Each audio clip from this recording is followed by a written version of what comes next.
What if life feels like a puzzle with no solution? Would you still piece it together? In 1942, Albert Camus tackled this head-on in The Myth of Sisyphus, transforming absurdity from a dead end into a quiet, personal revolt. But who was this chain-smoking Algerian who dared us to defy meaninglessness? And why does his voice cut through today? Camus wasn't born with silver spoons or easy answers.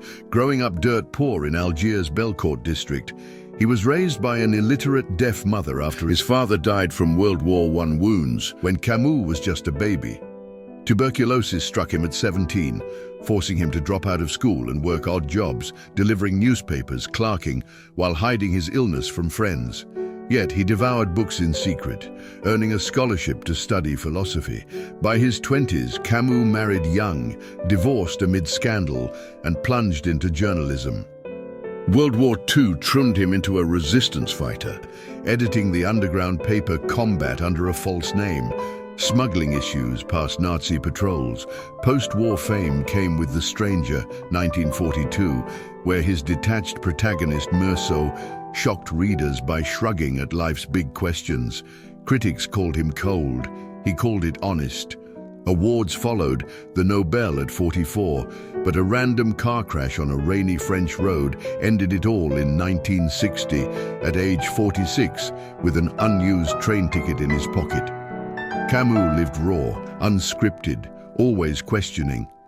Camus' first core idea hits hard and unexpected: the absurd. It's the friction between our deep craving for purpose, like planning a weekend hike to clear your head, and a universe that stays brutally silent, offering no cosmic why. He breaks it down in 3 steps. 1. We demand meaning from work tasks piling up or relationships that fizzle.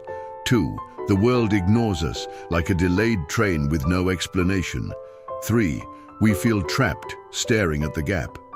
Camus doesn't sugarcoat. The absurd is born of this confrontation, but he refuses despair. His second idea, rebellion, is the flip, choosing to act anyway. Take Sisyphus, eternally pushing his boulder uphill only for it to roll back. Camus zooms in. At the bottom, Sisyphus pauses, owns his fate, and walks up again with defiance. Relate it to your life, that 6 a.m. alarm after a sleepless night, knowing the commute awaits, yet you brew coffee, pick your playlist, and go. Or prepping dinner alone after a breakup, savoring the flavors because you chose to. Rebellion isn't grand protests, it's stacking small yeses against the void. As Camus wrote, one must imagine Sisyphus happy, not delusional, but awake.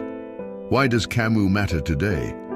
In the present day, where injustice is advertised everywhere, where changes that we don't fully comprehend affect our mental health and spirit, where nonsense piles up and you long for something to make sense, a question lingers deep down. Why do anything if it's futile? Camus would say, rebel quietly. Swap doom scrolling for a 20-minute walk, tracking birds instead of headlines, or join that neighborhood seed swap to reclaim control. Immerse yourself in your day-to-day activities. Camus's absurdism isn't defeat, it's fuel for showing up, one deliberate step at a time in a world that feels unfixable. Camus didn't hand us answers, he lit matches in the dark. If this sparked something real, gently click that like button. Subscribe for more thinkers who shaped how we navigate chaos.